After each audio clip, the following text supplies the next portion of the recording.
ആകാശവാണി.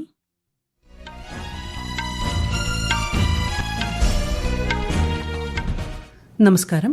വാർത്തകൾ വായിക്കുന്നത് ലിൻസ സിറാജ്.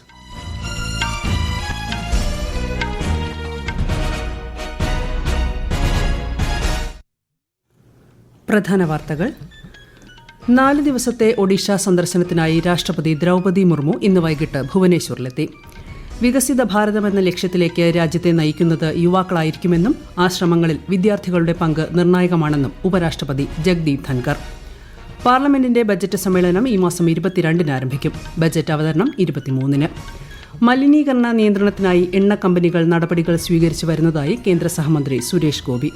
ഹരാരയിൽ നടക്കുന്ന T20 പുരുഷ ക്രിക്കറ്റിൽ സിംബാബ്വേക്കെതിരെ ഇന്ത്യയ്ക്ക് 116 റൺസ് വിജയലക്ഷ്യം. വാർത്തകൾ വിശദമായി. 4 ദിവസത്തെ ഒഡീഷ സന്ദർശനത്തിനായി രാഷ്ട്രപതി ദ്രൗപദി മുർമു ഇന്ന് വൈകിട്ട് ഭുവനേശ്വറിലെത്തി. ഒഡീഷ ഗവർണർ രഘുബർ ദാസ്, മുഖ്യമന്ത്രി മോഹൻ ചരൺ മാജി എന്നിവരോടൊപ്പം മറ്റ് പ്രമുഖരും ചേർന്ന് ബിജു പട്നായിക് അന്താരാഷ്ട്ര വിമാനത്താവളത്തിൽ നിന്നും രാഷ്ട്രപതിയെ സ്വീകരിച്ചു. ഭുവനേശ്വറിൽ നടക്കുന്ന പണ്ഡിറ്റ് ഗോപബന്ധു ദാസിന്റെ 96-ാം ചരമവാർഷിക പരിപാടികളിൽ ശ്രീമതി മുർമു ഇന്ന് പങ്കെടുക്കും. നാളെ പുരി ജഗന്നാഥ ക്ഷേത്രത്തിലെ രഥയാത്ര രാഷ്ട്രപതി വീക്ഷിക്കും. ഒഡീഷ സന്ദർശനത്തിനിടെ ഉദയഗിരി ഗുഹ സന്ദർശിക്കുന്ന ശ്രീമതി ദ്രൗപദി മുർമു കോളേജ് വിദ്യാർത്ഥികളുമായി സംവദിക്കും.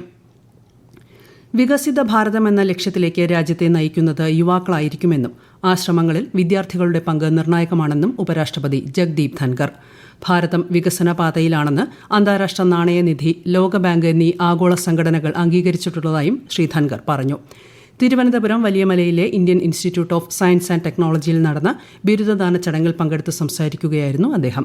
യുവാക്കളുടെ താൽപര്യം, കഴിവ് എന്നിവ വളർത്തിയെടുക്കാൻ രാജ്യത്ത് നിരവധി സാധ്യതകളുള്ളതായും 2047ഓടെ ഇന്ത്യ വികസിത രാഷ്ട്രമാകുമെന്നതിൽ സംശയമില്ലെന്നും അദ്ദേഹം പറഞ്ഞു. This century belongs to Bharat. There is no doubt about it. And why? Because Bharat is on the rise as never before. The rise is unstoppable. The rise is incremental. And the rise will be driven by you once you step out and get into the marathon march that is going to climax in 2047. You will be important stakeholders, driving force of that march. Chandrayaan, Aditya L1 ദൌത്യങ്ങൾ എടുത്തുപറഞ്ഞ ഉപരാഷ്ട്രപതി കഴിഞ്ഞ ഒരു വർഷത്തെ ഇന്ത്യയുടെ ബഹിരാകാശ ദൌത്യങ്ങൾ പ്രശംസാർഹിക്കുന്നതായി അഭിപ്രായപ്പെട്ടു. ഈ മേഖലയിൽ ISRO വഹിക്കുന്ന പങ്കിനെ അദ്ദേഹം അഭിനന്ദിച്ചു. മികച്ച വിജയം നേടിയ വിദ്യാർത്ഥികൾക്കുള്ള പുരസ്കാരങ്ങൾ ചടങ്ങിൽ ഉപരാഷ്ട്രപതി സമ്മാനിച്ചു. 2 ദിവസത്തെ സന്ദർശനത്തിന് കേരളത്തിലെത്തിയ ഉപരാഷ്ട്രപതി ജഗ്ദീപ് ധൻകർ ഉച്ചതിരിഞ്ഞ് കൊല്ലത്തെത്തി. ആശ്രാമം മൈതാനത്തെ ഹെലിപ്പാഡിലിറങ്ങിയ ഉപരാഷ്ട്രപതിയെ Kollam corporation mayor Prasanna Earnest, M. Mukesh MLA, ജില്ലാ കളക്ടർ N. ദേവിദാസ് എന്നിവർ ചേർന്ന് സ്വീകരിച്ചു. പാർലമെന്റിന്റെ ബജറ്റ് സമ്മേളനം ഈ മാസം 22-ന് ആരംഭിക്കും. 2024-25 സാമ്പത്തിക വർഷത്തെ കേന്ദ്ര ബജറ്റ് 23-ാം തീയതി ലോക്സഭയിൽ അവതരിപ്പിക്കുമെന്ന് പാർലമെന്ററി കാര്യമന്ത്രി കിരൺ റിജിജു അറിയിച്ചു. ഓഗസ്റ്റ് 12 വരെ സമ്മേളനം തുടരും. ബജറ്റ് സമ്മേളനത്തിനായി പാർലമെന്റിന്റെ ഇരുസഭകളെയും വിളിച്ചു ചേർക്കാനുള്ള കേന്ദ്ര സർക്കാർ നിർദ്ദേശം രാഷ്ട്രപതി ദ്രൗപദി മുർമു അംഗീകരിച്ചതായി ശ്രീ കിരൺ റിജിജു സാമൂഹ്യമാധ്യമത്തിലൂടെ വ്യക്തമാക്കി. ബ്രിട്ടൻ പ്രധാനമന്ത്രിയായി തെരഞ്ഞെടുക്കപ്പെട്ട കെയർ സ്റ്റാർമറിനെ പ്രധാനമന്ത്രി നരേന്ദ്രമോദി അഭിനന്ദിച്ചു. ഇരു രാജ്യങ്ങളിലെയും ജനങ്ങളുടെ പുരോഗതിക്കും സമൃദ്ധിക്കും ആഗോള നന്മയ്ക്കുമായി സമഗ്രവും തന്ത്രപരവുമായ പങ്കാളിത്തത്തിനും ഇന്ത്യ UK സാമ്പത്തിക ബന്ധങ്ങൾ ശക്തമാക്കുന്നതിനും ഇരുപക്ഷവും പ്രതിജ്ഞാബദ്ധരാണെന്ന് സോഷ്യൽ മീഡിയ പോസ്റ്റിൽ ശ്രീ മോദി കുറിച്ചു. ഇറാൻ പ്രസിഡന്റായി തെരഞ്ഞെടുക്കപ്പെട്ട മസൂദ് പെസഷ്ക്യാനെ പ്രധാനമന്ത്രി നരേന്ദ്രമോദി അഭിനന്ദിച്ചു. ഇരു രാജ്യങ്ങളിലെയും ജനങ്ങളുടെ പ്രയോജനത്തിനായി ഉഭയകക്ഷി ബന്ധം കൂടുതൽ ശക്തിപ്പെടുത്തുന്നതിന് ഇറാനുമായി ചേർന്ന് പ്രവർത്തിക്കാൻ ആഗ്രഹിക്കുന്നതായി സാമൂഹ്യ മാധ്യമ പോസ്റ്റിൽ ശ്രീ മോദി പറഞ്ഞു. പ്രധാനമന്ത്രി നരേന്ദ്രമോദിയുടെ റഷ്യ, ഓസ്ട്രിയ സന്ദർശനത്തിന് തിങ്കളാഴ്ച തുടക്കമാകും. 22ാമത് ഇന്ത്യ റഷ്യ വാർഷിക ഉച്ചകോടിയിൽ പങ്കെടുക്കുന്നതിനായി റഷ്യൻ പ്രസിഡന്റ് വ്ളാഡിമിർ പുടിന്റെ ക്ഷണപ്രകാരമാണ് ശ്രീ മോദി മോസ്കോയിലെത്തുന്നത്. പുടിനുമായി അദ്ദേഹം ഉഭയകക്ഷി ചർച്ച നടത്തും. പ്രാദേശിക, അന്താരാഷ്ട്ര പ്രാധാന്യമുള്ള സമകാലിക വിഷയങ്ങൾ ഇരു നേതാക്കളും ചർച്ച ചെയ്യും. 2 ദിവസത്തെ റഷ്യൻ സന്ദർശനത്തിനു ശേഷം ഈ മാസം 9, 10 തീയതികളിൽ പ്രധാനമന്ത്രി ഓസ്ട്രിയ സന്ദർശിക്കും. Austrian president Alexander van der ബെലനുമായും ചാൻസലർ കാൾ നെഹാമറുമായും ശ്രീ മോദി കൂടിക്കാഴ്ച നടത്തും. മോസ്കോയിലെയും വിയന്നയിലെയും ഇന്ത്യൻ സമൂഹത്തെയും ശ്രീ മോദി അഭിസംബോധന ചെയ്യും.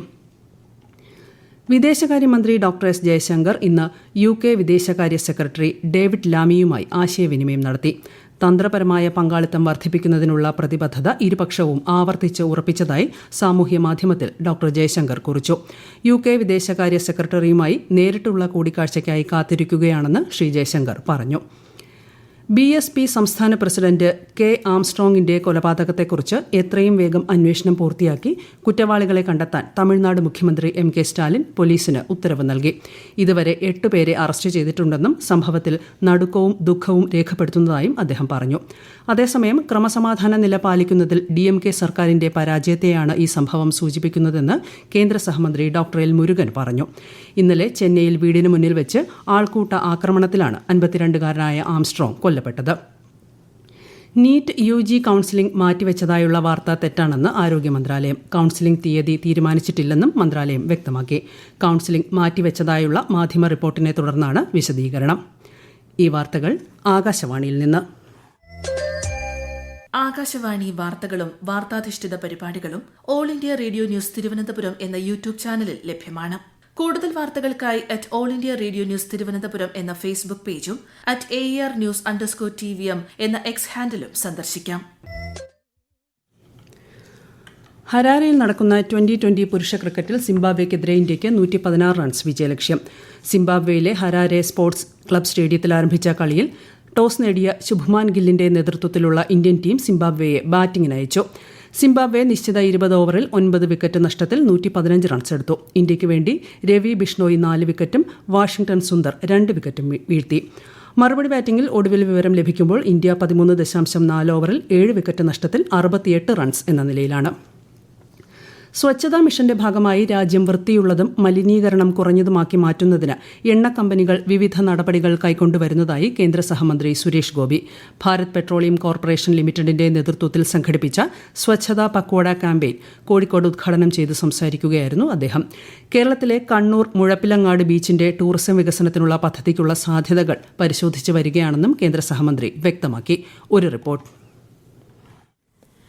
ജൂലൈ 1 മുതൽ 15 വരെയുള്ള സ്വച്ഛതാ പക്കോഡ പ്രചാരണത്തിന് മരങ്ങൾ വെച്ചുപിടിപ്പിക്കൽ, സാനിറ്റേഷൻ പ്രവർത്തികൾ മെച്ചപ്പെടുത്തൽ തുടങ്ങി നിരവധി പരിപാടികളാണ് എണ്ണ കമ്പനികൾ ആസൂത്രണം ചെയ്തിരിക്കുന്നത്. സെപ്റ്റിക് ടാങ്കുകൾ ശുചിയാക്കാൻ റോബോട്ടുകളെ ഉപയോഗിച്ചുള്ള പദ്ധതി ആവിഷ്കരിച്ച് നടപ്പാക്കിയത് BPCL ആണെന്ന് മന്ത്രി സുരേഷ് ഗോപി ചൂണ്ടിക്കാട്ടി. കടലും വിശാലമായ കരയും ചേരുന്ന മുഴപ്പിലങ്ങാട് സാഹസിക ടൂറിസത്തിന് അനുയോജ്യമായതിനാൽ കേന്ദ്ര വിനോദസഞ്ചാര സഹമന്ത്രി എന്ന നിലയിൽ ഈ പ്രദേശത്തിന്റെ വികസനത്തിനായി പ്രവർത്തിച്ചു വരികയാണെന്ന് അദ്ദേഹം വ്യക്തമാക്കി. കോഴിക്കോട് ബീച്ച് ശുചിയാക്കാൻ ഒരു ദിവസം വിദ്യാർത്ഥികൾ തയ്യാറാകണമെന്നും അന്ന് താനും ശുചീകരണ പ്രവർത്തനങ്ങളിൽ പങ്കാളിയാകാമെന്നും ശ്രീ സുരേഷ് ഗോപി പറഞ്ഞു. ചടങ്ങിൽ MK രാഘവൻ MP അധ്യക്ഷത വഹിച്ചു. News desk Akashvani.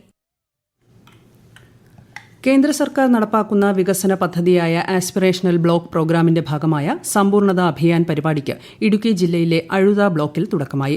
NITI Aayog young professional Damini Yadav ചടങ്ങിൽ മുഖ്യപ്രഭാഷണം നടത്തി. പരിപാടിയുടെ ഭാഗമായി ഉദ്യോഗസ്ഥരുടെ നേതൃത്വത്തിൽ ബ്ലോക്കിലെ അംഗനവാടികൾ, PMAY പദ്ധതിയിലൂടെ നിർമ്മാണം നടത്തിയ വീടുകൾ, പിന്നാക്കം നിൽക്കുന്ന വിവിധ പ്രദേശങ്ങൾ, തോട്ടം തൊഴിലാളികളുടെ ലയങ്ങൾ എന്നിവിടങ്ങളിൽ സന്ദർശനം നടത്തി. പാലക്കാട് ജില്ലയിലെ അട്ടപ്പാടി ബ്ലോക്കിലും ഇന്ന് സമ്പൂർണ്ണത അഭിയാൻ ക്യാമ്പയിൻ സംഘടിപ്പിച്ചു. അട്ടപ്പാടിയുടെ തനത് വിത്തിറക്കൽ ഗോത്ര പരിപാടിയായ കമ്പളത്തോടെയാണ് പരിപാടികൾ ആരംഭിച്ചത്. ആരോഗ്യ പരിശോധനാ ക്യാമ്പ്, പോഷകാഹാര പ്രദർശനം, മണ്ണ് പരിശോധനാ ക്യാമ്പ് എന്നിവയും ഇതോടൊപ്പം സംഘടിപ്പിച്ചു. നിതി ആയോഗ് യങ് പ്രൊഫഷണൽ രേഷ്മ ഷൈന സാജൻ നേതൃത്വം നൽകി. നിർമ്മിത ബുദ്ധിയുടെ നേട്ടങ്ങൾ തിരിച്ചറിഞ്ഞ് അവയെ പുരോഗമനോന്മുഖമായി ഉപയോഗിക്കാൻ കഴിയണമെന്ന് മുഖ്യമന്ത്രി പിണറായി വിജയൻ. നിയമസഭയിലെ ശങ്കരനാരായണൻ തമ്പി ഹാളിൽ നടന്ന ചടങ്ങിൽ ലിറ്റിൽ കൈറ്റ്സ് സംസ്ഥാന ജില്ലാ അവാർഡുകളുടെ വിതരണവും യൂണിസെഫ് തയ്യാറാക്കിയ പഠന റിപ്പോർട്ടിന്റെ പ്രകാശനവും നിർവഹിക്കുകയായിരുന്നു അദ്ദേഹം. നിർമ്മിത ബുദ്ധിയുടെ ഗുണകരമായവയെ പരിചയപ്പെടുത്തുക, ദോഷകരമായവയെ തിരസ്കരിക്കുക എന്ന കാഴ്ചപ്പാടിലൂന്നിയാണ് നൂതന സാങ്കേതിക വിദ്യയുടെ പഠനവും പ്രയോഗവും സ്കൂളുകളിൽ നടപ്പാക്കുന്നതെന്ന് മുഖ്യമന്ത്രി പറഞ്ഞു. റിപ്പബ്ലിക് ഓഫ് ക്യൂബയുടെ ambassador in charge Abel Abella Despaigne Kerala ഉന്നത വിദ്യാഭ്യാസ വകുപ്പ് മന്ത്രി R ബിന്ദുവുമായി തിരുവനന്തപുരത്ത് കൂടിക്കാഴ്ച നടത്തി. ഉന്നത വിദ്യാഭ്യാസ മേഖലയിൽ ക്യൂബയും കേരളവും തമ്മിലുള്ള സഹകരണം ശക്തിപ്പെടുത്തുന്നതിനെപ്പറ്റിയും സ്റ്റുഡന്റ് എക്സ്ചേഞ്ച് പ്രോഗ്രാമുകൾ, ഫാക്കൽറ്റി എക്സ്ചേഞ്ച് പ്രോഗ്രാമുകൾ എന്നിവയും ചർച്ചാ വിഷയമായി.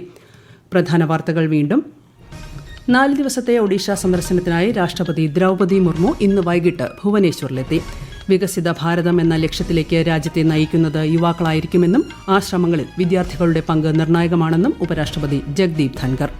പാർലമെന്റിന്റെ ബജറ്റ് സമ്മേളനം ഈ മാസം 22-ന് ആരംഭിക്കും. ബജറ്റ് അവതരണം 23-ന്. മലിനീകരണ നിയന്ത്രണത്തിനായി എണ്ണ കമ്പനികൾ നടപടികൾ സ്വീകരിച്ചു വരുന്നതായി കേന്ദ്ര സഹമന്ത്രി സുരേഷ് ഗോപി. ഹരാരയിൽ നടക്കുന്ന T20 പുരുഷ ക്രിക്കറ്റിൽ സിംബാബ്വേക്കെതിരെ ഇന്ത്യയ്ക്ക് 116 റൺസ് വിജയലക്ഷ്യം. വാർത്തകൾ കഴിഞ്ഞു. അടുത്ത വാർത്താ പ്രക്ഷേപണം രാത്രി 8:35-ന്.